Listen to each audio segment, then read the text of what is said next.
Lepo pozdravljeni v knjižnem klubu. Ja, takle dan je danes in situacija je napeta, kot kakšen triler. Danes se bomo pogovarjali o kulturi kot orožju. In pri tem se moramo zavedati, da se v primeru Evrope ne pogovarjamo več metaforično. O ne. O tem se pogovarjamo popolnoma odkrito in dobesedno. Kultura je edino orožje, ki ga Evropa zares ima. Kako zelo učinkovito in taktično se opravičujem. Kako učinkovito in taktično bi jo bilo najbolje uporabiti, to sem hotela reči. O tem se bom pogovarjala z mojim nocojšnjim gostom, gospodom Slavojem Žižkom. Slavoj, se lahko tikava? Da, seveda. Živjo, večna. Živjo. Recimo začnem točno tako, kot si sama rekla. Ne? Evropa res nima drugega orožja kot kulturo, ker smo vse orožje, ki smo ga imeli, smo ga že poslali. Ne? And yes, but the problem is that naša kultura nima prave udarne moči. Ne? Ja, pa sej, prav to me zanima, ne? Kaj pa recimo evropski klasiki? Ne vem. Francoski naturalisti, pa Michelangelovi kipi, kaj pa Leonardo, pa Rembrandt, pa... Ja, seveda imajo določeni kosi lahko nek kratkotrajen učinek na bojišču, ne? Ampak seveda, če vzameš Rembrandtovo Nočno stražo in jo postaviš na sredo bojišča, bo morda kakšen vojak za trenutek zastal in se zamislil nad banalnostjo vojne, ne? Ampak tukaj že v naslednji minuti, the next minute, bo čez njo pripeljal tank in boj se nadaljuje and so on and so on, ne? Ja. Katastrofa. Ne vem, kaj pa glasba, pesem. A niso, ne vem, vojaki tisti, ki grejo v boj in pojejo pesem in na njihovih ustnicah se izrisuje besedilo, ki pronica skozi te bojne črte.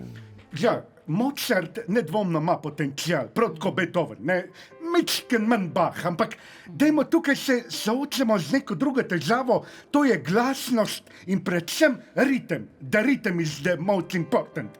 Moderne puške in topovi so vedno glasnejši in večina vojakov ne zna streljati v ritmu, ne? S tem postane glasba moteča, ima celo nasprotni učinek, ne? Največji potencial pa imajo knjige, ne? Ja. Knjige, dobra stara knjiga. Dobra zgodba, napisana iz srca in strastjo, lahko vedno premakne kazalec na tehtnici med vojno in mirom. Knjiga je tista največja nosilka miru. A si to mislil? Ne, jaz mislil knjigo v tem bolj fizičnem smislu, ne, kot nek objekt, kot stvar s 4 ostrimi robovi, ki jo lahko vržeš v ali pa daš sovražnika oziroma jo uporabiš in z nje narediš recimo bunker, zaklon ali pa podstavek za minomet. Zakaj ne? Kot taka je knjiga tista, ki bo Evropejcem recimo lahko nudila največjo moč v boju, ne? Pa še vmes se bojo lahko sedeli v zakloniščih, imeli se kaj zabrati, ne? Recimo. Tako, recimo tako. Dobro si to povedal, Slavko.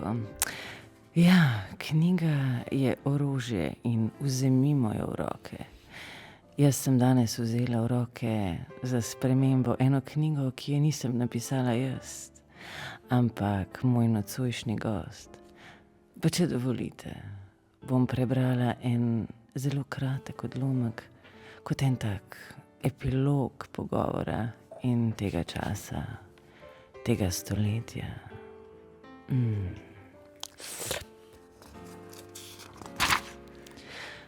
Kaj, ko bi bila resnica monstruozna? Kaj, če bi bila monstruoznost sama? Če bi bila prvi pogoj? prva forma vsega, kar je monstruozno, kar je deformirano. Toda predvsem sama bistveno deformirana, monstruozna v svojem bistvu kot takem. Kaj, če bi bilo znotraj samega bistva resnice nekaj bistveno drugega kot resnica, odklon od narave, znotraj narave, resnična monstruoznost. Hvala, da ste bili z nama. Ja, Slavoj, hvala za obisk. to si prebrala bolj kot Ivan Lotrič. Krasno. Se vidimo naslednjič.